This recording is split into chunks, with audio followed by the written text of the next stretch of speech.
Hola amigos, Bone Daddy Wills coming to you from Queretaro, Mexico, and making this video very simply to tell every single teacher, thank you so much. I feel your pain right now. I feel your pain. Little bit about me. Graduated from university, like a lot of students, didn't know exactly what I wanted to do, had an idea and a growing passion for medicine and becoming a physician assistant, but wanted to get some international experience to diversify my resume. Went to Colombia to get CELTA certified, tried to stay in Colombia, teach English, didn't happen, the pay it didn't suffice.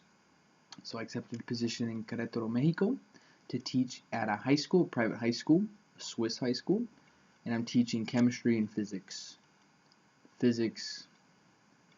don't know much physics, but I know some chemistry. So this is why I want to thank every teacher. Let me elaborate. It's been incredibly difficult, to say the least. I was your complainer in college. I was the one who said, oh my goodness gracious, she doesn't even teach. Horrible teacher. She just reads off the PowerPoints. Why is she reading off the PowerPoints? Why are we doing group work? I can talk to my friends at home. And when they have to do a 2-hour lesson, which I can't even imagine doing right now. I do 45-minute lessons, 7 of them a day, but still, I almost feel like a clown. A clown that goes and students look at and go, okay, what are we doing? Perform. Start. And it's stressful, and it's a huge responsibility. And I'm only 21, right? I skipped all the formalities of teaching in the United States or Europe where you need the certifications. Like, it's a private school. They needed a science teacher quick, and I pulled the trigger on it.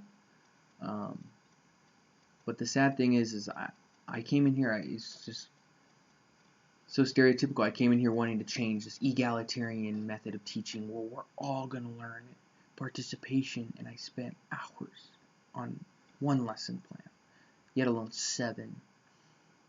And I didn't really know the methodology, the effective methodology, so I'm lecturing for 45 minutes the first week. Then the students are tapped out. Then I'm doing group work, and then they're, oh, this is too easy. And it's just so easy to resort, and excuse my language, I usually don't like to cuss. You resort to bullshit. Because bullshit is safe. Bullshit's comfortable. Bullshit is easy. It's just easy. And you know you're bullshitting. And the students know you're bullshitting. But you do it because bullshitting allows you to go home early. Bullshitting allows you to enjoy a really good movie tonight. Bullshitting allows you to read a really good book and relax. And go out to eat with your friends. True education, true transgression in the classroom, where knowledge is saturating all around the brains of these students, is hard. It's difficult. It takes a very special individual to do that. And that's what I'm learning, and I'm really just expressing a lot of admiration for the teacher. And speaking of teacher, I want to ask you two. I want to ask any experienced teacher or somebody who has experience in the field of education. Am I wrong to think that the word or the term or the title of teacher is very misleading? Because teacher implies that you memorize or you absorb all the knowledge in a chapter of a book, and you just kind of barf it out to the students, and they take notes, and then you test on it. You teach them the material.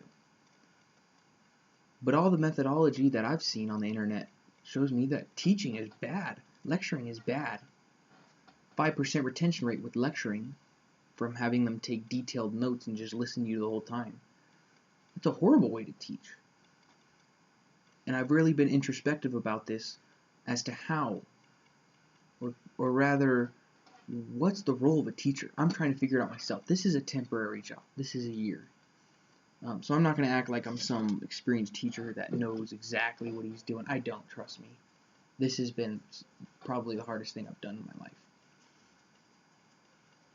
Easily the hardest thing I've done in my life. But I've come to the conclusion that a teacher is a facilitator. They facilitate knowledge. Because anybody can go and grab a book and read a biology book and understand the basics. Grab a chemistry book. Everything's accessible. The internet is the greatest college there is in existence. You can find everything you want to know on the internet. You can educate yourself. Self-discipline. Students learn. So why am I being... What's my role in the classroom if any student could just learn from the internet and watch YouTube? And I've come to the role of facilitator. And a lot of times that's not necessarily just lecturing, right? I always think about it like this, or I just thought about it like this. You know, everybody blames the teachers. You know, it's the teacher, the parents. Oh, the teachers are horrible. Let me ask the students out there, what do you bring to the table?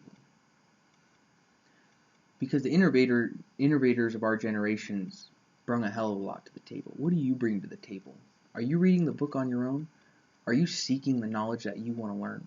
Are you passionate about something so much where you wake up thinking about it and you go to bed thinking about it? What do you bring to the table? Are you on Facebook and Twitter and watching movies and Breaking Bad and keeping up with the Kardashians? Come on. So what do you bring to the table? And I've thought about that. So I'd love to hear some comments. This has been a very enlightening journey in Mexico. YouTube's my best friend right now in Mexico. I don't really know anybody. Don't really speak the language. Trying to learn un poquito español. And I thought this would be a great opportunity to share the experience and learn from others. So, buenas noches. Y Bone Daddy Wills signing out. Sayonara. Peace.